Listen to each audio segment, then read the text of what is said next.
Hello and welcome to a brand new Arseblog Arsecast right here on arseblog.com. How are you? Hope you're well. Thank you very much indeed, as always, for being here. Hope you've had a good week, whatever you've been up to. Maybe you're on your holidays. Maybe you're just working like normal, or, maybe you're fighting the good fight, the plucky underdog, trying to take the system down from within. You've had enough.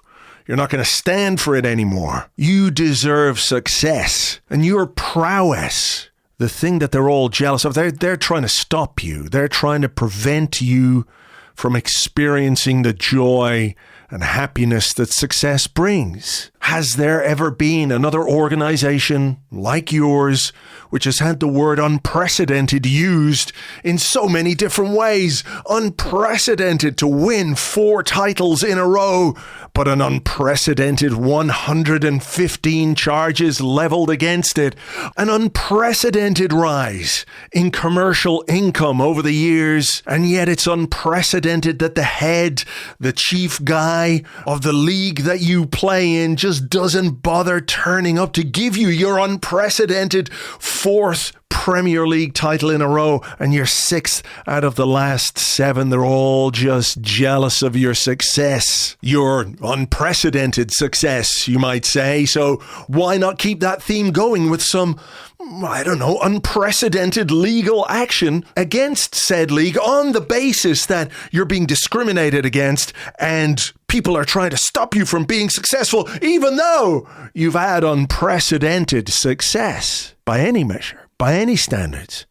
Maybe that's what you've been up to this week. And if you have, may I just say, please go fuck yourself. Crying poor mouth through your team of extraordinarily expensive lawyers and law-talking guys, while at the same time using vast funds to create a team that is basically unbeatable over the course of a 38-game league season. Absolutely, go fuck yourselves. We will talk a little about Manchester City a bit later in this podcast, just in case it wasn't clear who I was talking about. But it's summer, and we're all waiting for the transfers to start happening. The deals, the ins, the outs, the revenue, the expenditure, the guys who are going to wear red and white next season and the guys who won't be in red and white anymore. So why don't we get on with that? And who better to talk to about everything that's going on in the transfer world than Charles Watts. Hello, Charles. Hello, Andrew. How you doing, mate? All good? So far, so good when it comes to the summer, and we're getting ready for all the transfer madness that's going to happen. You're well and truly on top of that with your new hookup, which we might talk about a bit later on your YouTube channel. All that inside info. Before we get into that, though, the most important thing that I wanted to ask, have you had any more dreams about Matteo Guendouzi? No more, thankfully. Yeah. One is quite enough, and it was irritating enough, so I'm hoping it doesn't happen again. I was driving home from the golf course in a terrible mood last night. Right. And yourself and James cheered me up no end by talking about Matteo Guendouzi and dinosaurs. I mean, it's only the start of June, and that's where we are in the summer. It could get a lot worse. If you have another whole summer of just talking about those two topics, then that will keep me entertained. So bring it on. You know what? I would, but I do feel a responsibility to some extent to bring people content about the thing that they love, which is Arsenal and football and transfers, and those sort of secondary things that are down the list in terms of entertainment. But yeah, we'll see where we go. The thing with summer is you just don't quite know what's going to happen and when. Like, it can be deathly quiet, there's nothing going on, and then all of a sudden there's a story or a couple of stories, and the snowball, so to speak, as much as you get snowballs in the summer, they start to roll a little bit and things start to happen. They do, yeah. Yeah, absolutely. It's quite interesting, actually, going back to yourself and James on Monday. You were talking about, you segued into Benjamin Sesko from the dinosaurs. And yeah, so I had a question today, actually, on one of the shows I did. And they were saying, what's the hold up with Benjamin Sesko? And I was like, it's June the 6th. The Champions League final was on Saturday. I don't think we're in hold up territory just yet. But that's a classic example of how things will suddenly sort of kick on in the summer, because everyone's just kind of waiting at the moment for Sesko to make his decision in terms of does he stay at Leipzig or does he give the green light to leave? And then once that decision's made, then everything's suddenly going to kick off. And what had been quiet and felt like it was something that was beginning to drag on a little bit will suddenly explode into life. And so, yeah, it's been a fairly tepid start, I would say, to the summer. But yeah, absolutely, it's all going to kick off at some point. I mean, like you say, it's June the 6th. The European championships kick off next Friday. Right, so there's maybe a week in which, he could make a decision one way or the other. He could say, I'm going to stay at Leipzig. They've offered me a new deal. It does away with the release clause. Similarly, he could say, I want to move. The contact with Arsenal is this. I'm prepared to go there. Arsenal are prepared to pay the money. It could happen in the next 7 days. Equally, nothing could happen between now and next Friday, and then you're into the meat and drink of the European Championships, and players, I think for obvious reasons, tend not to get involved in transfer stuff while there's a competition going on. And it's not necessarily that it's going to be a huge distraction. It's the perception, maybe, that it's a distraction, because I think any footballer could, in the age that we live in, with the way people communicate, whether it's, WhatsApp or emails or Zoom calls or whatever, could do their work for their country, do the training, be focused on the tournament, and still have a conversation about their future and a potential transfer, right? And it doesn't impact on their motivation. It doesn't impact on their ability to perform on the pitch. But if they go out there and don't play to the level that people expect, or they have a bad game, which can happen for all kinds of reasons, the story is immediately, well, he's not focused. He's distracted by, moving to North London and pulling on that famous red and white jersey. And frankly, it's bollocks, really. But that's what they kind of have to be mindful of, particularly, I think, when you're representing your country. Yeah, absolutely. I mean, it's like you said, it takes one little thing, one missed penalty or something like that, and suddenly he's missed that penalty that sent his country home because he was thinking of a transfer and stuff. Yeah. So I can understand why, for them, they would want to. They would kind of want to close it down and manage as well. I mean, Gareth Southgate's spoken about it in the build-up to this tournament, hasn't he? He doesn't want anyone in his England squad involved in sort of transfer talks while the tournament is going on. So it does make sense. I think with Sesko, I think we'll probably find out before the Euros. Certainly all signs seem to point that he wants to make a decision before then. Whether that means a deal would happen before then, I have no idea, but I think he'll make it. I think, his decision one way or the other in terms of whether he stays and signs this new contract that Leipzig are sort of waving under his nose at the moment will come out in the sort of before next Friday, and things will start to become clear. I mean, I look at the situation he's in, and look, I actually really like Benjamin Sesko in the very limited amount of time that I've seen him play. I've since this is sort of snowballed a little bit and it's looked like there is a chance Arsenal might well sign him, I've paid a little bit more closer attention to him, and I really like what he could bring to the squad. Not saying necessarily the team, because I think if he signs, he doesn't start as Arsenal's number 9 next season. I think he'll be sort of eased in and Kai Havertz will still be the number 9, but I think his attributes and what he could bring and the potential he has he'd be a really interesting signing. But I think from a purely player point of view, it must be very, very tempting to stay at Leipzig, I would say, especially if they're offering him this big money. He knows he's going to play. He knows he'll start. He'll be the star man in that team. He can develop for another couple of years there. He's still really, really young. He'll get good money to stay there. It's not going to sort of talk himself out of a transfer. He'll still get a decent move down the line as long as he plays to a decent level in the next couple of years, which there's no reason why he shouldn't. I think from a player point of view, I think it must be a really appealing option to stay at Leipzig. And I obviously want him to come to Arsenal if he does decide it. I think it'd be a really smart move, but I can see why he's taking his time over this one, because it's a big decision for such a young player. Sure, yeah. The other side of that, of course, is you're joining a team that could potentially win the Premier League, potentially win the Champions League, is entering a period of its history where, you've got a lot of really, really good young players, and the temptation to come and have someone like Martin Odegaard put chances on a plate for you must be very tempting. So I do understand. What struck me about this during the week was there's so much talk about forwards and who Arsenal were going to sign, and there's the links with Osimhen, the links with Ivan Toney, the links with Gyökeres, if that's how you pronounce his name. I really should have learned how to pronounce his name by now. Gyökeres, I think. Gyökeres. Well, that guy, and the sort of the mood, if you like, has settled on Sesko, and this seems to be the one that Arsenal want to do for various reasons. It makes a lot of sense because of his age, because of how you could ease him into the squad, all of those things. And then there's another part of me goes, well, what if he does decide to stick with Leipzig?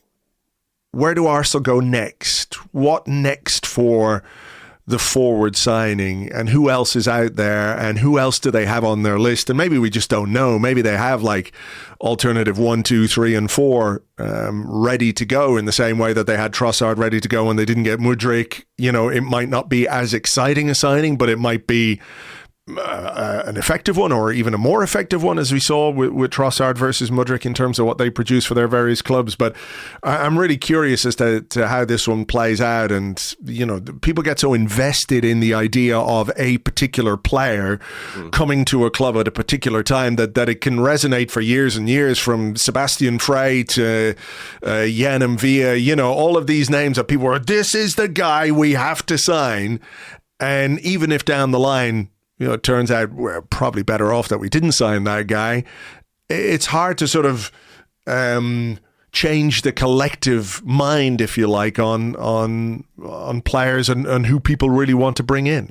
Yeah. I think the one thing on that is that Arsenal has shown, and you've mentioned a couple of examples, that when things don't go their way in terms of a transfer target, they are very good at quickly moving on and going to another target. And I'm sure they will have another target. There will be a number 2 and number 3 on that list if Sesko doesn't happen. And I think certainly the confidence-wise, what they've done when they have sort of transitioned to another name, it fills you with a little bit of confidence, doesn't it? For, like you said, Trossard from Mudryk, Jorginho from Caicedo, even, I mean, you know, Zinchenko from Lisandro Martinez, and players like that. They're very good at switching things around. So I'm sure there will be a plan there if Sesko does decide to stay at Leipzig.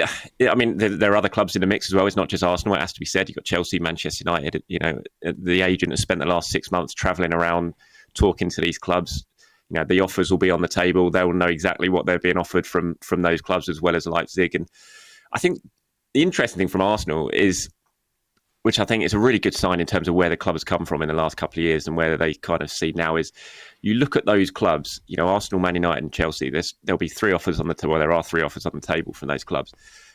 From a footballing point of view, in fact, from any point of view, I don't see any way why how Arsenal's sort of offer would not be by far the most appealing one out of every single one of those clubs that have come in for him. And, you know, go back a few years and they would have been, you know, if you're up against Chelsea and Man United, if you're Arsenal, you know, 2-3 years ago, Arsenal would have been down the bottom, wouldn't they, of that list? You know, the money-wise, project-wise, players-wise, teammates-wise, manager-wise, they would have been right down the bottom of that list. But now they're at the top, I think. And that's such a good thing for Arsenal in terms of where they are, and shows how far they've come in a short space of time. Yeah, it sort of ties in, doesn't it, with the renewals that Arsenal have done over the last number of months and years, maybe in the last 12 months. And there were times where, even when things were going well and obviously on the right track, as Arsenal fans, we were wondering, like, will we be able to tie Saliba down, given the contract situation he's in? Bukayo Saka, he's an Arsenal guy through and through. But, you know, if the offer came in from, you know, would we be able to convince these guys to stay at the club? And I think the fact that it's a good team that plays good football, they obviously mesh, and we understand, you know, what they're like as a collective. I think that plays a really big part, because I could easily see Chelsea, given the way they operate, and Manchester United, given I would say there's a certain amount of desperation when you're an 8th place Manchester United, that, okay, how do we convince somebody to come to us ahead of Arsenal, which is clearly a better team at this moment in time? It's further down the line in its development. How do we convince a player? It can only be through money, right? So the offers from Chelsea and the offers from Manchester United are probably significantly more than Arsenal will offer or need to offer. But what gives Arsenal perhaps the advantage that you talk about is the overall situation at the club and the perception of this team and this club as one that's actually going places right now. Yeah, absolutely. We'll just go back to last summer, the Declan Rice deal. Yeah. He had the choice to go to Manchester City to play for that team, to play under Pep Guardiola, and yet he still chose Arsenal over all of that because of the project and the fact he wanted to work under Mikel Arteta. It's a really appealing option for for players right now. There's a lot of clubs who are in a bit of sort of state of flux and across Europe, really, but Arsenal are one of those really sort of solid bases right now with an exciting project, with a clear project, and it's one that's, as you said, a few years down the line compared to the rest of them. And I think a lot of clubs are playing catch up on Arsenal now, and you're seeing a kind of copying the way Arsenal have been trying to operate. We know that Chelsea are looking at Arsenal with a lot of sort of jealous eyes in terms of how the club is run, and they're now trying to sort their club out by modelling it on Arsenal. And so it says an awful lot for not just Mikel, but Edu, the Kroenkes as well. The board and the project that they've put in place. It certainly stands them in good stead when it comes to potentially getting these players and these signings over the line. What do you make of the overall picture when it comes to Arsenal's incoming business? Because there's obviously the links to Sesko. We know that Raya is going to come in and make that deal permanent, but they're talking about having to get another goalkeeper in if Aaron Ramsdale leaves, whether that's permanently or on loan. Left back, the midfield signing that people are looking for, depending again on who stays, who goes, and what position they really feel is the most important one to fill based on who they have available to them. Because, if it's a case that Arsenal go into next season with Declan Rice, Jorginho and Thomas Partey still on the books, they've got 3 sixes there. Does that preclude the arrival of that kind of a signing this summer, or do they go with somebody who's more inclined to play a bit further forward, even though that might be where they see Declan Rice? Well, I think that's the interesting point, isn't it? I think that the Declan Rice thing is a really interesting one. I think midfield is the most crucial area for Arsenal going into this summer. I really, really do. And a lot of it revolves around Declan and where long-term Arsenal see him. If they see him in one particular position, you can still play him as an 8, and then sometimes you can sort of switch it around depending on who they bring in. I do think they need to sign someone in midfield. I think that's the real key area for me, because I look at the starting 11 and I think Arsenal will do quite a bit to improve their squad. Like you said, another number 2 keeper will come in if when Ramsdale goes. Sesko, if he does sign, I don't think that's necessarily for an out-and-out sort of starting 11 spot straight away. I still think Kai Havertz will be the number 9 at the start next season. But I look at that team and how you really raise the level and take it on again. And I think there's definitely a place for a midfielder in that team, even if Jorginho and Thomas Partey stay. We know Jorginho is, but Thomas will wait and see if any offers actually come in for him this summer. But I think you look at it, there's definitely a place there. There's Declan Rice, Martin Odegaard, and then another. And I think the business that they do this summer, getting that midfielder in, I think is the most important the most important part of the summer for me. Who that is, I don't know, but I really think they will go for a midfielder that they think can really sort of change the needle when it comes to the team. Where I'm sort of curious about midfield as well is because I do think if it's a case that Partey goes and Rice is played a bit further forward, it seems obvious to me that a more deep-lying midfielder is the guy that we need. If what we hold in terms of those holding midfield players and Rice plays a bit further forward, it doesn't make it quite as acute, that need. Where I think there's something interesting and maybe I haven't heard discussed or seen written about too much is like what happens with midfield if Emile Smith-Rowe goes. There's a lot of speculation about his future and clubs that are interested in him. And what if Fabio Vieira is considered somebody who, we could see towards the end of the season, he wasn't used by Mikel Arteta, and that usually tells you something. Is there a discussion to be had about the kind of midfielder who might be able to come in and deputise, cover for, provide competition for? I know it sounds a stupid thing to say, but to provide competition for Martin Odegaard because he's just so brilliant. But he is a pivotal part of the team. And if you don't have Smith-Rowe, and if Vieira is sent out on loan, or if Vieira is sold, is there an argument to be made that Arsenal need a different kind of midfielder than the ones that people are discussing generally? I think there is. If Emile and Fabio Vieira both go in the same window, I'd be really surprised if you allow both of those to go in the summer. I think Emile will go. I'll be surprised if he doesn't, just from the conversations that I've had. But no final decision has been taken on that yet, as far as I'm aware. But certainly from the sort of lay of the land at the moment, it's looking more likely that he will go this summer. And I'm not sure you can let Fabio Vieira go if Emil goes, can you? I just think you're leaving yourself very, very short, and you're putting a lot of pressure on Martin Odegaard to stay fit. Maybe if they think, okay, we're going to move Declan Rice back to be number 6, then the midfield option that they then bring in would be a more attacking player who could play in one of those 8 roles as well. So again, that's why I think it all revolves around the decision they take over Declan Rice in their long-term planning. Because clearly, when he signed, he was signing as a 6. But I think the way he's taken to that number 8 role and what he's produced in that number 8 role may well have changed Arsenal's thinking of it. It's changed my thinking of it. I don't know about you, but the more I see him in that 8 role, the more I think that could well be the long-term plan for him. I think he brought so much to it. His quality in that final third was far higher than I expected it to be. And the thing with Declan Rice is he improves season on season every single year. And he's such a clever player, an intelligent player. He learns more and more. And I just see him getting better and better in that position. And, I can see him scoring 10 goals next season. I really can, or getting very, very close to that again.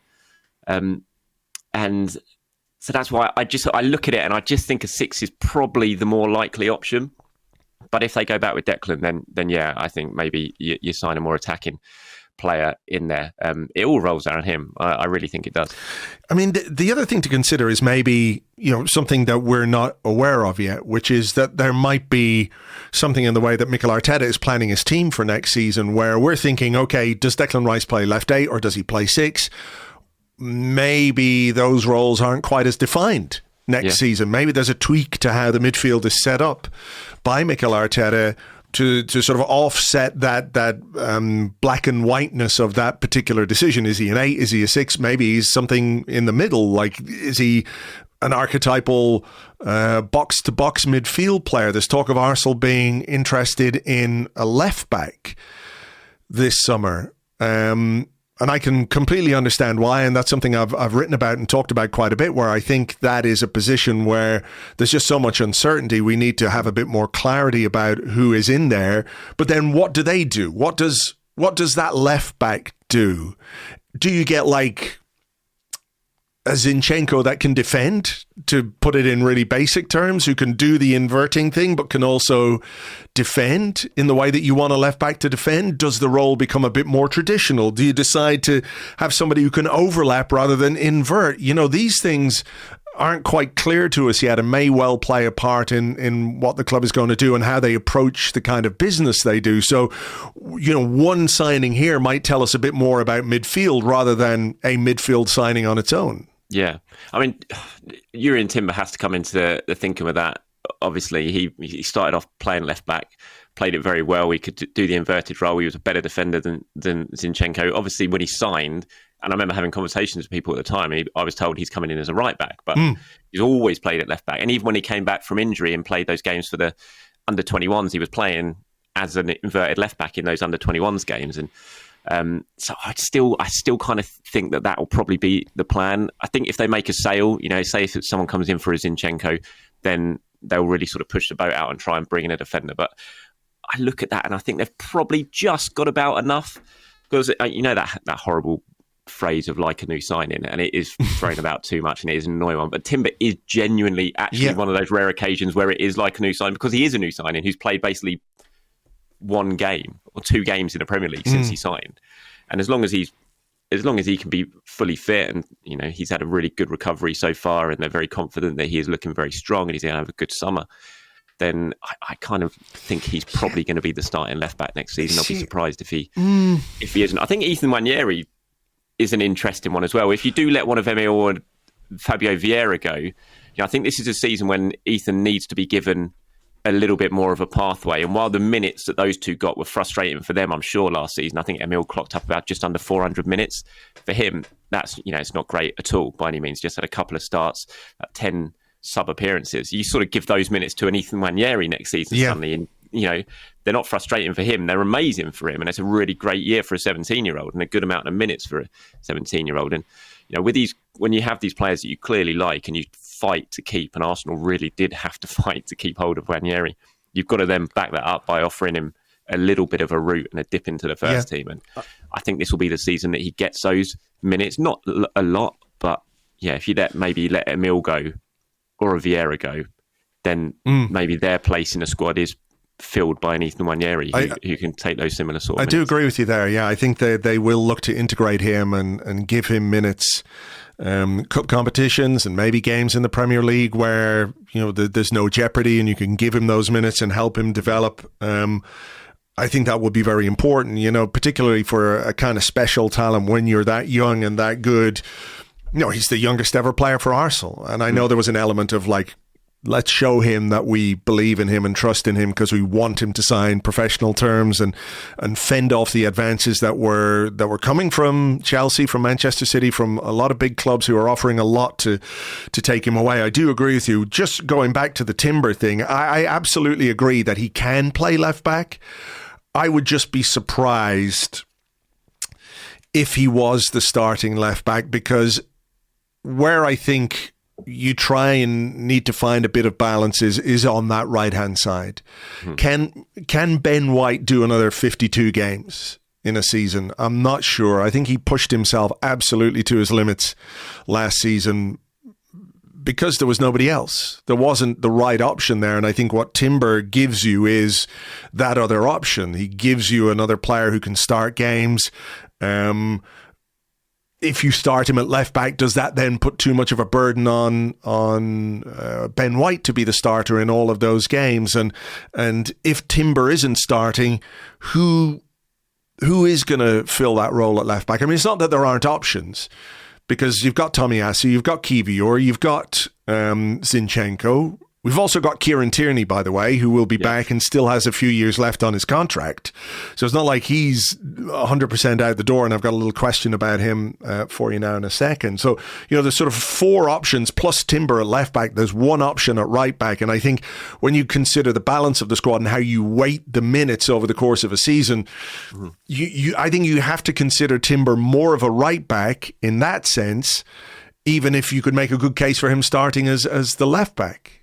No, I agree. I mean, Tomiyasu can also, obviously, is a natural right back as well. That's true, actually. Yeah, fair point. Rather than left, so he is over there as well. I don't know. I still feel like he'll start. I'll be surprised if Timber's not left back on the first game of the season. Put it that way, but I think the whole thing with Arteta, though, he builds these sort of flexible squads, doesn't he? Whereas one day you could have him at left back, and then if White needs a rest, then you can move Timber over to right back. You can play Tommy at left back if you want, or Kivior, or you can keep Timber over there and you can play Tommy at right back. So there are options, and that's the sort of strength of having versatile players who can play across the back line. And the way Arsenal sort of stockpile their squad at the moment is sort of centred around that and having those versatile players. So that does give them a decent option. Again, if someone goes, I mean, just the fact that you listed those players there who can play left back at the moment: Tierney, Zinchenko, Kivior, Timber. Am I missing someone else? Tomiyasu. Yeah. I mean, there's a lot of options there. It feels like too many options almost. And one of those goes, or even two of those goes, because I expect, I don't know what your question is about Tierney, but I still think Tierney will go one way or the other. The question was, is there a way back in? If for example, there's interest with reported interest in Kivior from AC Milan. So if Kivior goes, does that provide a space in the squad for Kieran Tierney? No, I think they sign someone else. If they make a big sale where Kivior or Zinchenko, if one of those two goes, I still don't see that as a way back in for Tierney. I'd still be surprised if he stays. I just think they'd sign another. They'd go out and they'd bring someone in if one of those players goes. I think for Tierney as well, I'm not sure he wouldn't want to really come back and kick around on the bench for another season, playing here and there, getting a few minutes. He wants to go out and play now at his age, doesn't he? He really enjoyed it at Sociedad. Again, injuries sort of disrupted him a little bit while he was over there, which was a shame and stopped any real chance of them making it permanent. But I think I don't think he wants to come back here and sort of go through what he went through that previous season as well. So I still think the likely option is that he moves on. No, I agree with you. I think he'll go. Again, though, it's one of those situations where he's at the Euros. It might be a case that nothing happens until later in the window. And his situation is one, I think, where, you're looking at a club in the Premier League to come in for Kieran Tierney and pay some money for him and take on the wages that he's on at Arsenal, which are, are Arsenal standard wages. They're not, massive, but it does become a bit restrictive when you're talking about clubs elsewhere and who's out there, who needs a left back, what will the market dictate depending on, when things start moving, if you know what I mean. We might not have any clarity on where he might go until much later in the window. Yeah, he feels like one that will be decided late on in the window, doesn't he? I feel like with Tierney, I can't see that being an early thing. Like you said, he's at Euros anyway with Scotland, so it will be after that. And it feels like one towards the end of the window when clubs start looking around, almost not panic mode, but you know what I mean. And Tierney's there; he's not gone anywhere, and something might happen. I still just, and it's just purely a hunch, no information on it. The longer it goes on, this sort of thing with him at Arsenal, the more I keep thinking, I wouldn't be surprised if he ends up back at Celtic one way or the other. I really do. The longer it goes on, it just feels like there might be a bit of an emotional return type thing for Kieran at Celtic. But that's purely on a hunch. There's no information on that at all. No. For Arsenal's point of view, it was just disappointing. It was fully expected he was going to go to Newcastle last summer. The start when that season ended, it was just, I just thought it was a given he was going to go to Newcastle, and then they changed their mind and they went down a different route, and that left Arsenal scrambling around trying to work out what to do with him, and there was no other real sort of market for it in a permanent basis, and that's why he ended up going to Sociedad for the season. And he's had another year where injuries again have disrupted him. So is there going to be much of a market for him? I can't see it at the start of the window, but again, it might be one of those things that generates towards the end of the window when clubs start really looking around. He's a gamble of a signing. That's the reality of Kieran Tierney. He's a good player, but he's a gamble because of his fitness record. Like, he 3 different periods out injured last season for Real Sociedad, with various hip and hamstring injuries, and injuries that I think have been with him for most of his career. So it gives people pause for thought. Like, even if they could see, okay, Kieran Tierney, good traditional left back, could do a job in our team, mid to upper table Premier League club, no question about that. But to what extent can you take the risk on his fitness, or to what extent does that then impact what you're prepared to offer for the player to Arsenal, whether it's a loan fee, whether it's a transfer fee, and to the player himself when it comes to his package and his salary, Yeah, it's got to, it has to be, if you're a fan and your club gets linked with a player with an injury, like Pedro Neto, for example. What are your first thoughts when you think of Pedro Neto now? Brilliant player. Yeah, exactly. So if you're a club executive and you're spending 20-25 million pounds possibly on a player, you're definitely thinking that at the same time, and you'll be privy to medical records in a lot more than we are. So it has to be at the forefront of anything, any club when they come knocking for Kieran Tierney, is that we're getting a really good player here with a lot of experience who's still relatively young. But how much football are we going to get out of him for the season? Is he going to be worth taking on the Arsenal type wages plus a transfer fee? And that's why last summer the market just wasn't really there for him. And again, why I don't see there being that much of a market for him again this summer because of all the reasons we just listed. What's your thought on Pedro Neto? Because I have to say he's a player I really like, but last season in particular, the hamstring problems would just make me just a little too cautious about spending big on him. Like, if the deal reflected some of his injury issues, which in fairness, I don't think they tend to do really. Transfer fees don't tend to get dictated too much by a player's injury history, particularly when they're relatively young. What is he, 24 years of age, still got his best years ahead of him. As a player, I would absolutely love to see him at Arsenal. I think he has the qualities to operate on both sides. He's got the pace that we're looking for. We don't, we've got a lot of quick players. We don't have that lightning quick player. And I think he would certainly do that. But would you take a risk on him this summer, or is it a case that, you wait and see, can you do some other deals? Or, do the hamstrings concern you too much? If you'd have asked me this question in March or February last year, I'd have been like, pay it. Just sign it. I love Pedro. Everything that you just said about him is exactly how I feel about Pedro Neto. I think he's perfect. I think he would solve so many issues in the squad. Like you said, that lightning is so fast, like surprisingly fast when you see him, when he really gets going, Pedro Neto, which Arsenal desperately need, I think, to add. And like you said, he can play right, he can play left, and he's got the technical quality, I think, to really make it at Arsenal. But that last that last hamstring injury that he got in February or whenever it was, it almost tipped me over the line, because I'd always kind of put those injuries to one side and just thought, no, it's fine. Let's just, Arsenal should just get him anyway. But that last one, I was just like, oh no, it's just happening too much. And it'd be so frustrating if you have a player of that quality and he's out, and you just see his hamstring go twang pretty much every 6 weeks. He comes back, and then it's just over and over. It's Groundhog Day, isn't it? So I don't know. I'd be wary now. That last one has moved me more against it than for it. But I do think it'd be perfect. I really, really do think it'd be perfect for this Arsenal team in terms of what they want and what they need. Yeah, I'm just looking at the injury history. The knee injury, that he had in 2021. 297 days out. So that's, what was it? Was it an ACL? I think it was an ACL. Sounds like 300 days. It's got to be an ACL, sure. So then he had an ankle injury, which kept him out for 127 days from October to February of 2023. Hamstring injury in October of last season kept him out till December. Came back and played from December until March, and then had another hamstring injury. I mean, there's part of me that goes, I'm really worried about, but there's another part of me that goes, we can fix him.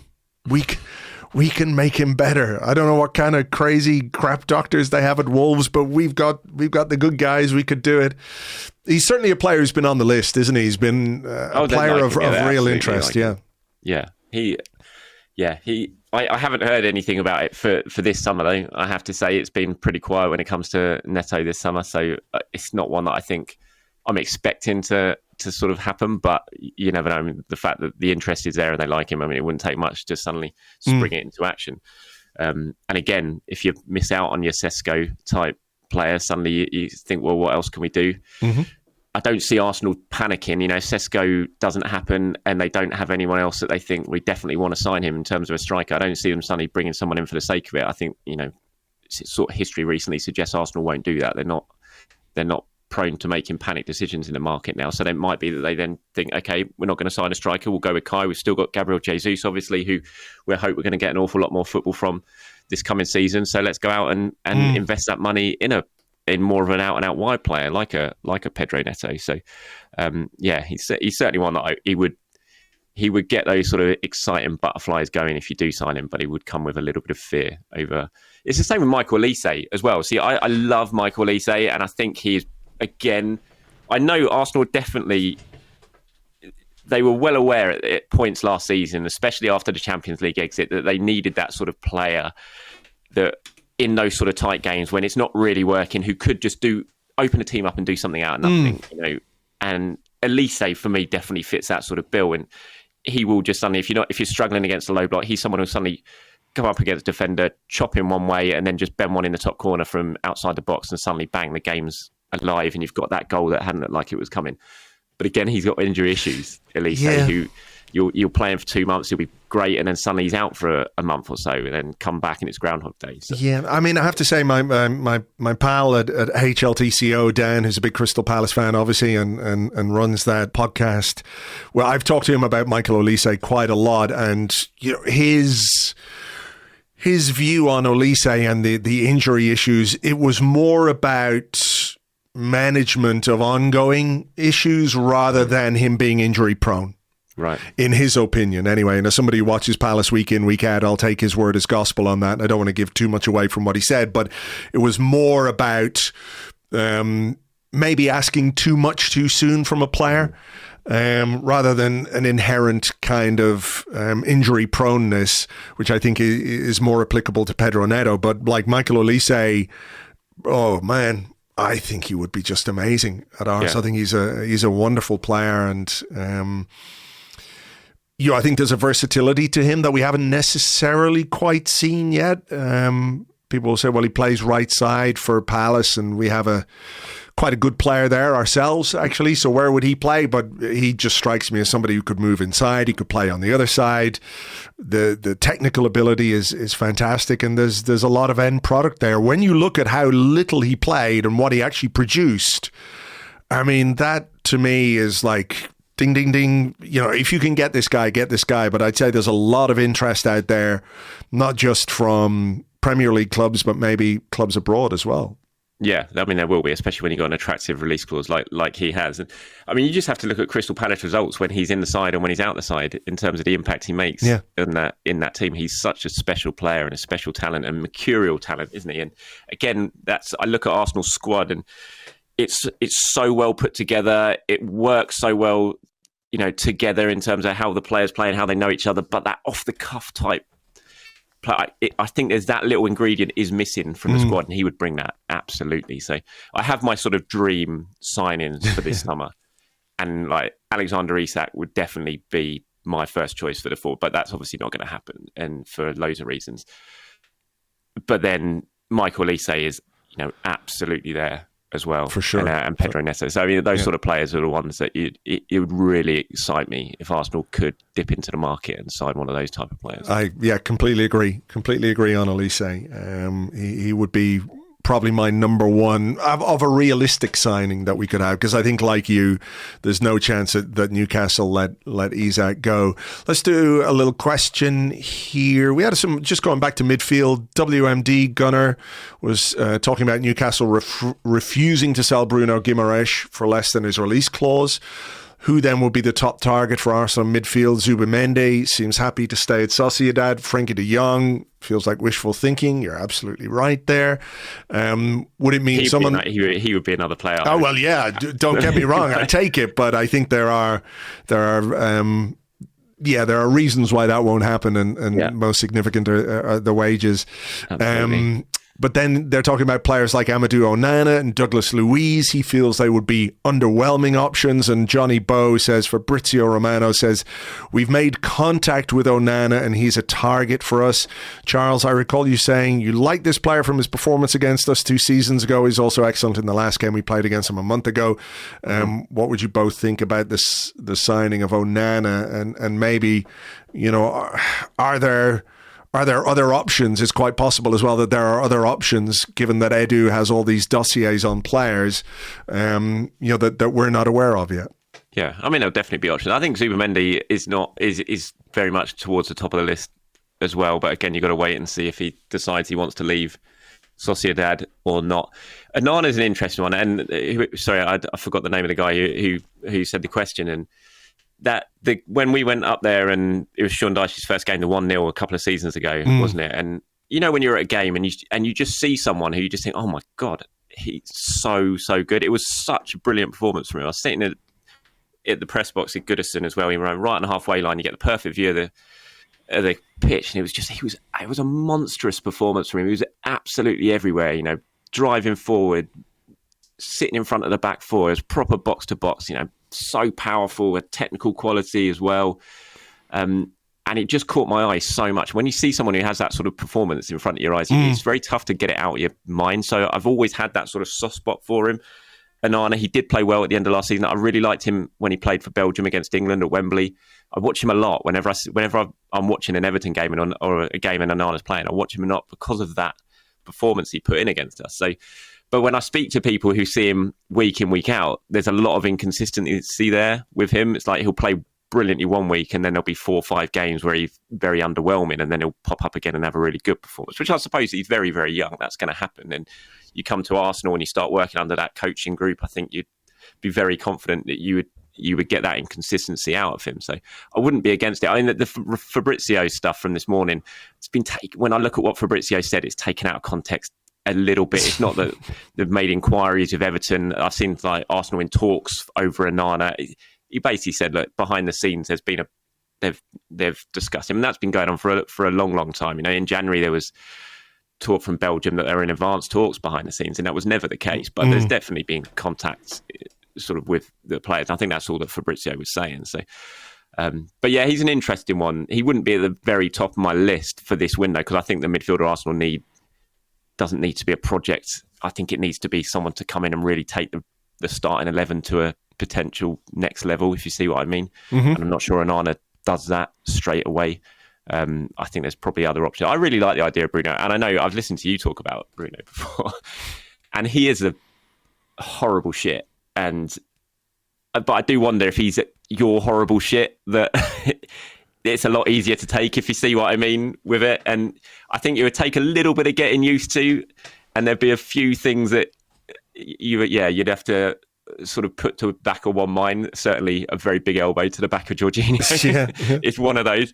But I do look at Bruno and think, he could come in. He would add an awful lot of bite and aggression, and he's oven quality. ready, isn't he? He's he would be absolutely ready. And I think that just sort of coming to terms with a player that you don't like necessarily coming to your club, as soon as they put in, unless it's a Gallas or a Silvestre or somebody, where you're going, what is the point of this? But if someone comes in and actually raises the level of the team in a significant way and has 5-6 good performances, you start to come to terms with that pretty quickly. My concern would be that this is a really weird thing to say, given the makeup of much of the Newcastle squad, but it's always felt to me that they are perceived as a very English or British club, and therefore their players tend to get away with things in that context. And I do wonder if Bruno comes to Arsenal and does a few Bruno things, we're not quite perceived in that same way. And I wonder if certain aspects of his game that have been effective at Newcastle, even if you don't like them, might not be as effective at Arsenal, because I think we're reffed a little bit differently. I'm not saying it's a conspiracy or anything like that. I just feel like that would be the case with him. Yeah. You would hope, though, if that is the case, that he's got enough intellect and he's sensible enough to be able to work out that he might be reffed a little bit differently. I mean, at Newcastle, he had about 3 months where he's one game away from a ban, didn't he? He clocked up a lot of bookings early on, and then he managed to go a massive amount of time without getting that final booking to escape a ban. So he showed, obviously on the pitch, I'd say there, quite a bit of sort of intelligence to avoid getting himself that extra yellow card. Brazilian player not getting booked on purpose. Is that what we're saying? Well, we won't go there. But again, actually, that segues very nicely into when you talk about Bruno, if he does go this summer, that Man City, obviously, their plans for Paqueta have been put into disarray, shall we say. And they are believed to be very much sort of looking at Bruno as well. So you might have another big competition. I don't think Arsenal would go for Bruno, though. Certainly not the release clause. I don't see them entertaining anything like that. So I think the only way it would happen is if Newcastle were willing to negotiate lower down the price, and I don't see that happening. No, I don't think they will. I don't think they would, and nor should they, I suppose. If they've got a valuable asset, they're gonna do what every club should and try and get the most out of it. There's not a great deal more on the transfer stuff, but this is a question nevertheless from Rusty Stove 93, who says, I love the new series with team news and ticks. In your episode where you discussed hearing transfer rumours and trying to source them, without getting too in the weeds, obviously, as I assume you don't want to reveal sources, but what sort of levels within clubs or agencies do you and other journalists discuss and confirm these things with? He says kitman, assistants, Edu. Also, what level are the people who leak things intentionally from clubs as bargaining chips in negotiations? And look, this is a sensitive area, and you obviously can't say, well, this is who I talk to and this is their role within the club, but maybe just a sort of slight bit of context for people as to how you produce a rounded transfer story, because you can get information from one source, which is obviously going to be specific to that source, or tell the story from one angle that might be beneficial to that source and not necessarily representative of the truth, the whole truth, and nothing but the truth, in as much as that exists in the world of transfer stories. Yeah. I mean, that's why it's very important to double or triple source your information. And you can always tell a lot of stories that you read sometimes when you're like, yeah, that's come from one source and one source only, and not really thought it was worth going somewhere else. But it is very important on those. It's tough to really talk about sort of what level you go up to. No, I know. But sensitive subject. But you just have to be very, very confident in the person that you are talking to, that you're getting the full story as far as you need it. I mean, it's not like you go to very rarely actually on some of these would you go out and out to the club and say, look, I've got this, what is your response? So those sort of stories are a little bit different. So it's just conversations you have with various people at the clubs, and that you can sort of double check it with, and then they'll say, yeah, that's right, and or no, that's completely one-sided argument type thing. And you have to weigh it all up. To what extent is it in the club's interests to confirm or deny stories that you might go to them with? And I don't just mean Arsenal, but any football club where you have a story, you've got a piece of information, you go there and you say, well, what's this about? Like, if it's a deal they want to do, it's probably something that they would prefer not to have public. I mean, that is the thing about a lot of transfer business, and certainly Arsenal, they would prefer for things not to be in the public domain, which is why I thought the whole Declan Rice thing was so interesting last season, where the Declan Rice one was a little bit different, though. Because of course, it became public knowledge, but then it became a situation that Arsenal had to manage even behind the scenes, with the player himself, with the player's camp, but you know what I'm talking about, his representatives, the interest from Manchester City, and like everyone's expecting Declan Rice to go to Arsenal, but then it sort of, even if he decided to go to Manchester City, Arsenal did everything they could to convince him, but if he decided to go to Man City, people would have understood, but it's like egg on the face of Arsenal in that sense. So I think from a club perspective, it's quite an interesting thing to consider what sort of info they give out and what their motivations behind that might be. Yeah. The Mudryk transfer was a good example of that as well, because there was so much leaks coming from the Shakhtar side, and Shakhtar were very, very willing to give as much information as you wanted on that transfer, because, for understandably so, they had a player they knew they were trying to sell, they needed to sell, and they wanted to get the best money possible for him, and they wanted to play clubs off each other and try and generate more and more. And they were, it was a very, very leaky transfer, that one. Arsenal don't really operate like that. You won't get the sort of leaking that Shakhtar gave from them. If you have information and based on the relationships you have with people and the sort of trust you have at that club with different levels of people, you can put stuff to them, and you will get a bit of a steer from it. They won't give you the ins and outs of it all, but they, as long as you have a good enough relationship with them, they will, confirm if the information you have is right. They don't. Obviously, it doesn't. They don't really want that information out there, but they know how the game works, don't they? And stuff. So they're not going to block it or anything like that. But Arsenal aren't the leakiest of clubs. They're far leaky. West Ham for the Declan Rice one was hilarious as well. Yeah, very similar to the Mudryk one. But it's all sort of based on the level of relationship you have and how strong that is, and the level of trust you have with the amount of conversations you have that you don't report as well. I think.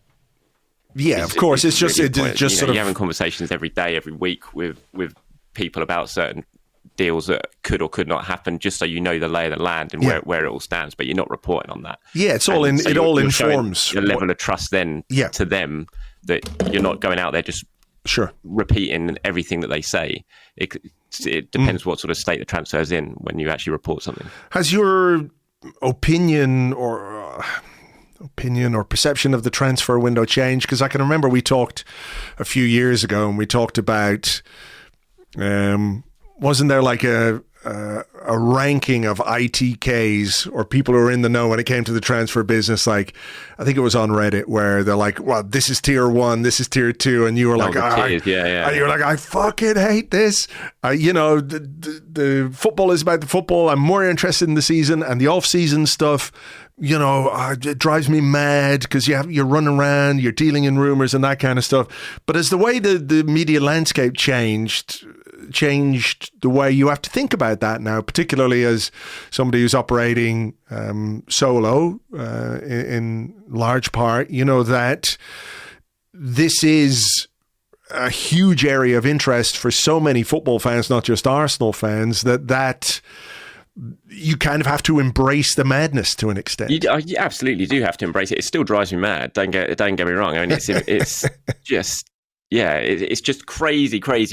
But you do have to embrace it, because it's such an important part of football now, and it's such a popular part of football. I mean, it is genuinely. It feels to me like a lot of football fans prefer the transfer window to the actual football. Like, they get more excited about the transfer window than they do about the football. So once the football starts, it's just like, oh. And you don't sort of see or hear from them again until the summer, and then suddenly, bang, they've all popped up again because it's a transfer season. So, and fair play to them if that's what sort of presses your buttons, then that's what presses your buttons. So you do have to embrace it, and like you said, the way I sort of conducting my sort of work now, it's a really important part of it all. And it is fun. I'm a football fan at the end of the day, and so I still get excited by transfers. And like I said, I've become invested in a lot of the stuff going on now. And I want them to sign for Arsenal because I want the teams to be better, and I want to see these good players playing. So, yeah, it is mad. I think the change in how I'm working now has lessened it a little bit because I don't have to be on Twitter all the time. And for all of it, that's the worst thing by an absolute mile. How much it sends people mental and just horrible on Twitter. And when my previous jobs, when I had to be right on top of everything that happened, if something happened, I'd have my news desk saying, this is someone so-and-so's reported this, what's happening, get it. So I always had to be there to know exactly what was happening at any time. I don't quite have to do that as much now. So I'll do my sort of show in the morning, and so if something happens, then I can spend the rest of the day sort of just trying to find out what's happening, and I'll talk about it the next day on the show and stuff like that. And it's lessened my hatred of it all, I think, because I'm just not on Twitter anywhere near as much. And that can only be a good thing for anyone, because that website is such a cesspit that is getting worse as well. 100%. So I think that's probably lessened my how I feel towards it. No, I completely agree with you. Completely agree with you about that. Like the exposure to the worst elements of online football fandom on a daily basis, it can get relentless. And it really can. Yeah. It really, really can. And it was dragging me down because, it's that the way people sort of react to it. It's like it's my fault and stuff when things don't happen, or you report something and then that it's not that it wasn't true, but it's just the transfer moves on to another sort of thing. And then suddenly you're just getting dog's abuse all the time for it's your fault, this has gone wrong and what's happening. Or you report something and the immediate response after reporting something is, okay, so what happens next? It's like, well, can't you just enjoy this little bit? Why are you immediately thinking about what happens next? And it's just never ending. Yeah. So that part was really getting me down, and it was dragging me down a lot. And it's, honestly, one bit of advice I give to anyone is if you really sit there and look at Twitter all the time, just stop doing it. Your life will improve so much, so quickly. It's amazing. It's true. I've taken it off my phone. I only look at it when I'm at my desk. And even then, like I've written a bit about Man City, and I did want to ask you about this, so we got to get onto it. I've written a bit about Man City this week, so I had a quick look at my replies. It's like, who's got time for this fucking bullshit? Yeah. All these Manchester City fans in my mention, it's like, fuck off for a start. I don't care what you think. But if you were so inclined to feel sensitive about that kind of stuff, it would get you down, particularly if it's day after day after day after day. So let's just finish on this. My plan was to start on this, and we've sort of talked about transfers and stuff for so long that I haven't quite got around to it. But obviously the big story this week is the Manchester City thing and the legal action that they've taken against the Premier League, suggesting that they're being discriminated against. It's preventing them from having success. These rules that are associated transfer party, whatever they're fucking called, everyone knows what it is. But the idea that somehow a club that has won 6 of the last 7 Premier Leagues is being precluded from having success because of financial rules that Manchester City themselves, they agreed to be part of the Premier League. They agreed to be part of the decision-making process of the Premier League. 14, 2/3 majority, all that kind of stuff. I mean, do you think this is sort of like a watershed moment when it comes to Manchester City? Because, I think if they were the best football team in the world, and everyone thought that the thing had been built fairly, there wouldn't be any sense of injustice about what they're doing. But I think what's happened now is like people who are looking at Man City and going, well, I don't care about it, don't care, it's only Man City, it's meaningless, it's worthless for all the reasons we understand.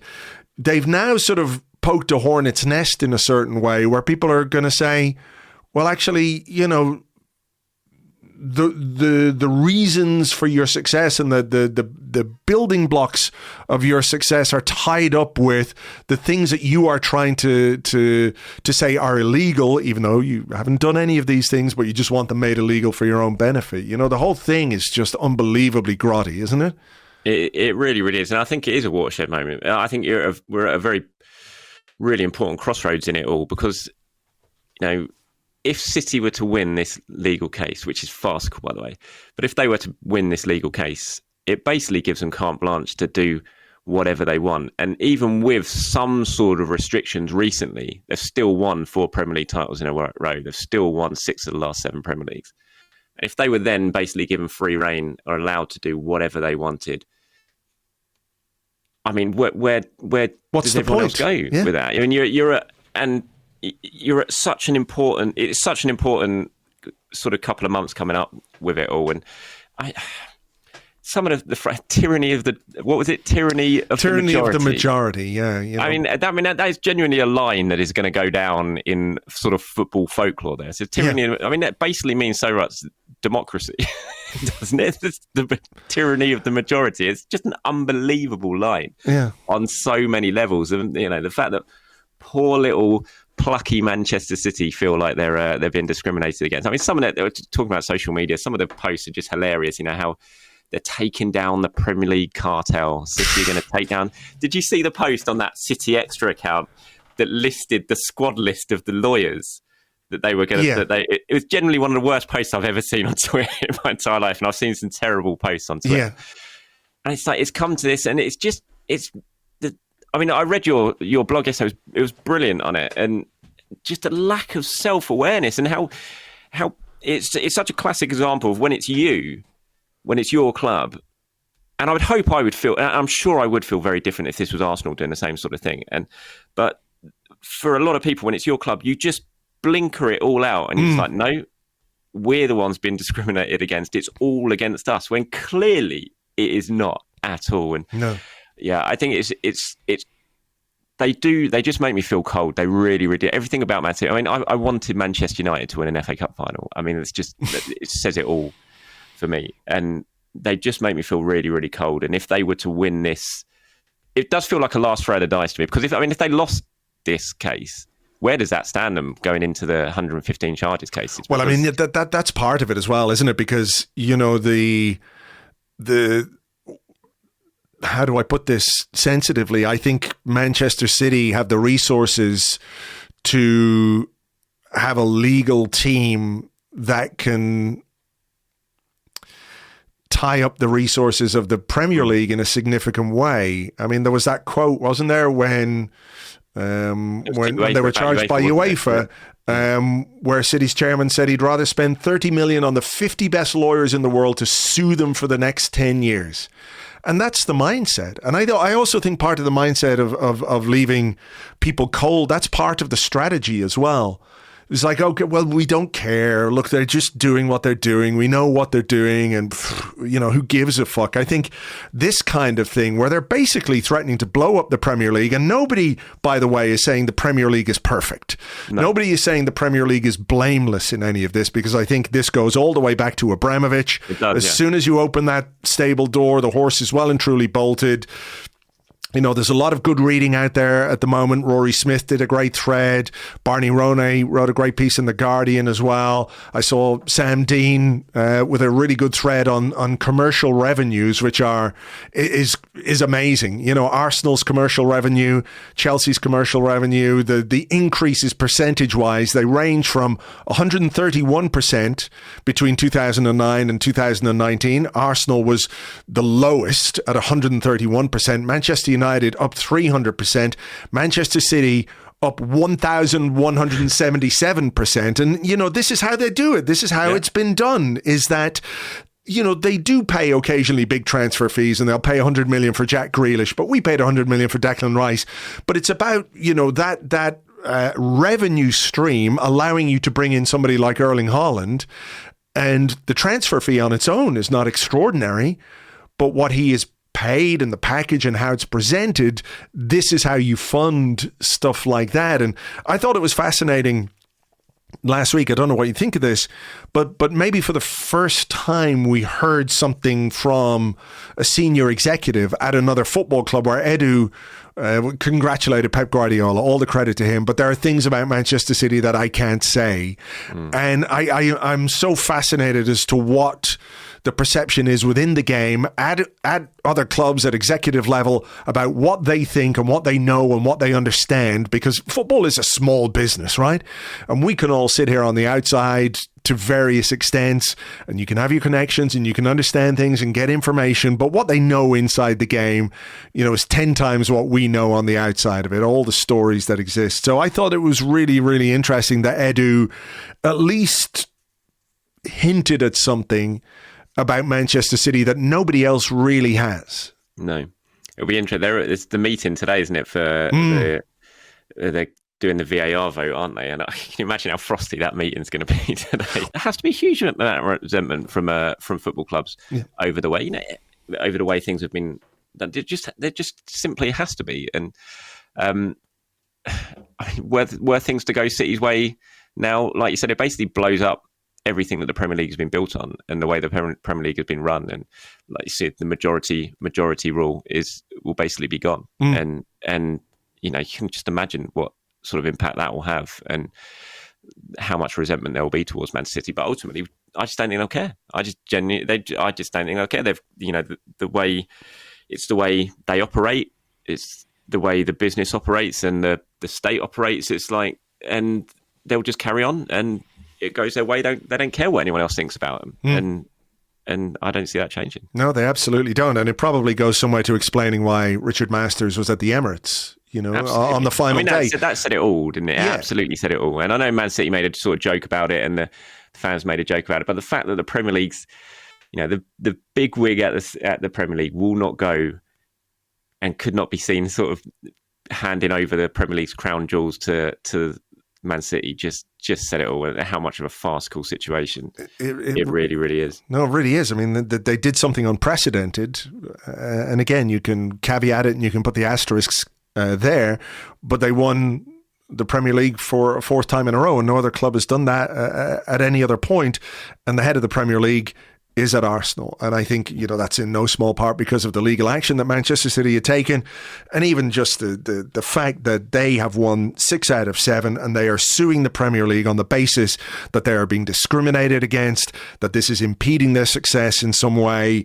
It's absurd. And the other thing is, of course, is that this is Premier League rules only. Will they do UEFA next? Because if they can win it at Premier League level, you can be guaranteed they'll go after it at European level as well. And, it just... I mean, it's one of those where you say it can't be allowed to happen. They can't be allowed to win, but... money talks. Money talks, yeah. This is it. Money talks, and it's what it's kind of what the whole thing's been built on, the whole empire's been built on, and that money will throw enough money at it, and it gets you your way. And yeah, it's really, really worrying, and that's why I said it's such a crucial crossroads for the Premier League and how the league operates here. Yeah, I mean, it's not just about football. I mean, that unfortunately is the way society operates in a large part as well. That money talks, and you can get away with things that you shouldn't be able to get away with because you're too rich, or you can use your wealth to avoid the consequences of the things you do. Anyway, on that cheery note, we'll leave it there.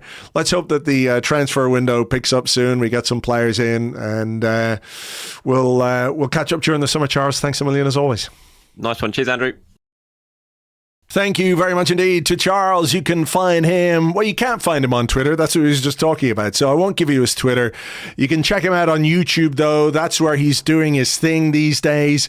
If you go to youtube.com/Charles Watts AFC News, or I guess if you just search for Charles Watts on YouTube, you'll find his channel. There's also a link to the channel in the show notes here in the description. So if you want to go there, watch the videos and do all the YouTube stuff, the like, the subscribe, the rub it under your left thigh, whatever it is, all that stuff that those YouTube people do. Anyway, that's where you'll find Charles, and thank you very much indeed to him for spending time with me and for helping me put together this particular episode of the podcast. Hopefully you enjoyed it, and thank you so much as always for being here, for liking and downloading and sharing and rubbing it under your left thigh, all the things that the podcast people do, Right, I am going to leave it there for this particular episode. Who knows what will happen over the weekend for myself and James to discuss on a new Arsecast Extra. And next week, with the Euros kicking off, we're going to have a lot of stuff for our Patreon members as well. Some Euro 2... What year is it? I was going to say Euro 2000, but that's very much in the past. Euro 2000, of course, reminds me of the time when I was on holidays in Spain, in Sitges, actually not far outside Barcelona, and I got sunstroke. Really not very pleasant, I have to say. I remember lying in my hotel bed being both freezing and sweating, watching Euro 2000 on the tiny telly that was in the hotel there, and then a whole load of David Bowies walked across the room. So I was hallucinating like a bastard, as they say. So that was my fond memory of Euro 2000. Hopefully Euro 2024 brings you and the rest of us similarly evocative and memorable memories. Can you say memorable memories? Aren't they all memorable? I think it's time for me to stop talking. Okay, have a great weekend, folks, and I will catch you on the next one. Until then, cheers. Bye-bye.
Join us as we take another enchanting adventure into the world of the angriest man city on Twitter. Oi, Premier League! Thank you for yet another trophy to put in our trophy cabinet. It is the fourth successive title and sixth in the last 7 years. Your donations to our silverware collection are very, very much appreciated. However, I have to take umbrage at the fact that you couldn't send your main man to give us the trophy. No, he's too busy with his 115 charges, which are all complete bullshit, by the way. It's just coincidence we want the very rules that we've been accused of breaking to be retrospectively changed in our favour. So what will gladly accept your trophy is a load of fucking legal action from us to you, you absolute cads! Next week, another madcap laugh-a-minute romp with the angriest man city on Twitter. Everything is shit!